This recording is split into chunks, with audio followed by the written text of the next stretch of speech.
कि उनका टाइम बहुत कम रहता है। लेकिन मैं सोचता हूँ कि आपको ऐसा प्लेटफॉर्म मिल रहा है तो आप थोड़ा सा आलसी मत बनिए, आते रहिए, प्रश्न उत्तर लिखिए। ऐसा नहीं कि मैंने 2-4 दिन लिख लिया, इसको कंटिन्यूटी मेंटेन कीजिए। और अगर नहीं होता है ना तो हमको पछतावा आना चाहिए कि मेरा आज का दिन मैंने वेस्ट किया। आज मैंने सूर्य का प्रकाश लिया फ्री में, लेकिन कुछ भगवान का सेवा नहीं हो पाया। आज मैंने सांस लिया, ऑक्सीजन लिया फ्री में, कुछ किया नहीं भगवान से, भगवान का सेवा। मैंने पानी पी लिया। जो भी आप भगवान से नेचुरल रिसोर्सेस ले रहे हैं, ये हमारा कुछ नहीं बनता है, सब भगवान की इच्छा से है। प्रभु जी, मैं पिछले क्वेश्चन जो रह गए मैं वो भी लिख रही हूँ। हाँ हाँ आंसर नहीं बताया प्रभु जी आपने। हाँ हाँ हरे कृष्णा प्रभु, आज मैं पहली बार ज्वाइन किया हूँ। हाँ हाँ, आपने क्या? मेरे बड़े भाई प्रभु कैलाश भाई साहब ने मुझको आपको इंट्रोड्यूस कराया। ओके, वेरी गुड, अच्छा है। क्या आपका चेहरा दिखाइए। वीडियो ऑन कर सकते हैं तो कीजिए, नहीं तो अगर वीडियो ऑन है मेरा। हाँ है ना, ओके ओके, वेरी गुड। आपके भाई है क्या वो? ये मेरे कैलाश विजय वर्गी मेरे भाई कैलाश प्रभु। ओके, अच्छा है। आते रहिए प्रभु जी, सुनते रहिए, है ना। जितना हम भगवान के बारे में सुनेंगे बहुत अच्छा है। Thank you. कल प्रभु आपने कहा था ना कि जोड़ना किसी न किसी, तो मैंने पहले अपने घर से ही स्टार्ट किया। मैंने कहा बड़े बोला उनको भी तो मतलब भाई जितना सब भग गए, जिससे भौतिक वाले समय से हट गए, दूर हट गए, क्योंकि वो अलग टाइप के मैं उनका ग्रुप नहीं कर पा रहा था, तो वो मेरे से डिस्कनेक्ट हो गए। अब मैंने कहा लेकिन संपर्क बनाता हूँ, कोशिश करता हूँ। आपने कल कहा था ना कि जोड़ना दो को मैंने कहा भाई। जी जी जी जी, वाह वाह, आपने नंबर लगाया मतलब पहला, वेरी गुड, अच्छा है।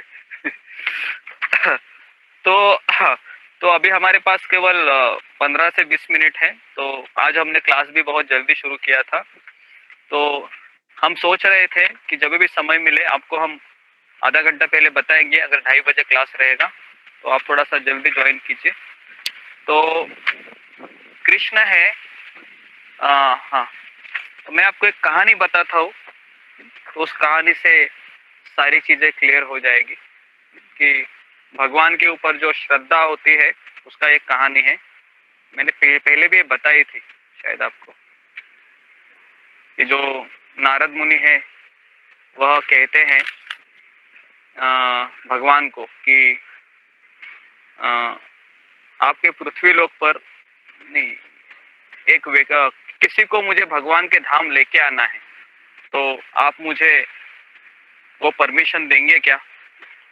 तो नारद ने कहा, तो भगवान ने कहा कि नारद, वो मुझे वहां पर एक व्यक्ति दिख रहा है भारत में, उसका नाम है कैलाश, है ना।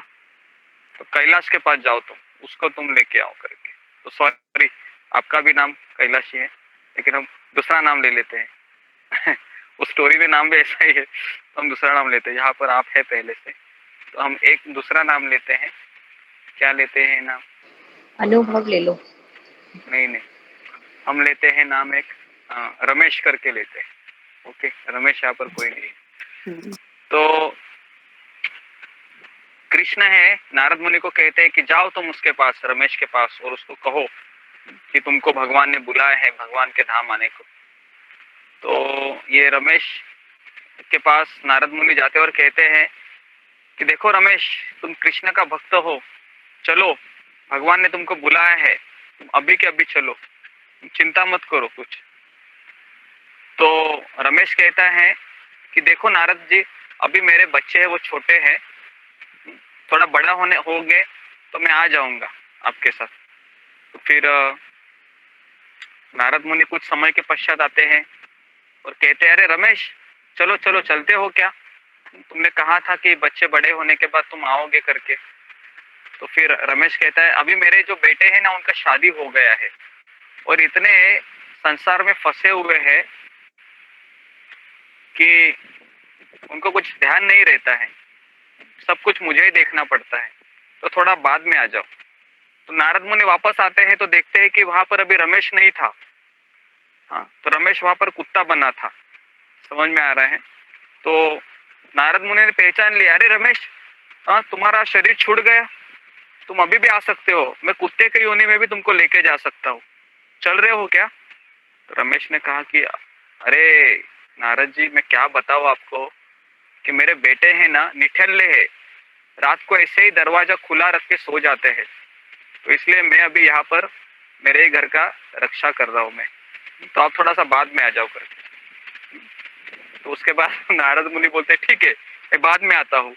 तो उसके बाद देखते हैं नारद मुनि पुकारता है, रमेश रमेश कहाँ हो कहाँ हो, तो आवाज ही नहीं आती है। तो उसके बाद उसको एक सांप दिखाई देता है। तो सांप वो फिर रमेश वो सांप बन जाता है। तो उसके बाद फिर रमेश कहता है, ओ नारद जी, मैं कुत्ता का शरीर छोड़ दिया, अभी मैं सांप बन गया हूँ।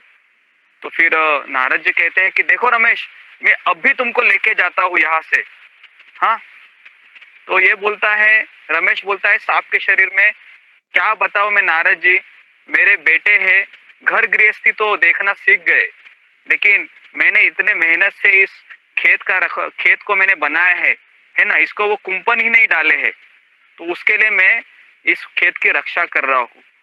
नारद जी, अभी ये जन्म के बाद मैं जरूर आऊंगा, आप मुझे केवल ये एक जन्म मुझे इधर ही रहने दो। नारद जी फिर क्या करते हैं, जोर से बुलाते हैं। तो उन्हीं के बेटे आ जाते हैं, सांप सांप सांप ऐसे चिल्लाते हैं, उन्हीं के बेटे आते हैं, लाठी लेकर उस सांप को कुचल के मार डालते हैं, और फिर नारद जी उसको जबरदस्ती गोलोक में लेके जाते हैं। तो ये एक जो कथा है, ये हमारी आसक्ति है ना घर के प्रति, या ये आसक्ति हमारी इतनी तीव्र होती है कि हम शरीर पे शरीर बदलते रहते हैं, लेकिन ये जाती नहीं है। दूसरा एक उदाहरण आता है आसक्ति का।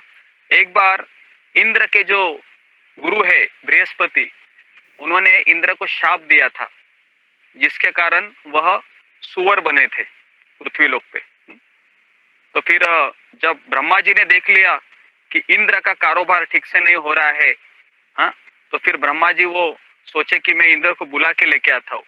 तो बृहस्पति के पास जाते हैं और कहते हैं, बृहस्पति जी, आपके शिष्य से गलती हो गया, लेकिन अभी मुझे भी तो पूरे इस प्रकृति को चलाना है, तो आप मुझे इंद्र को वापस लाने की आज्ञा दे दे।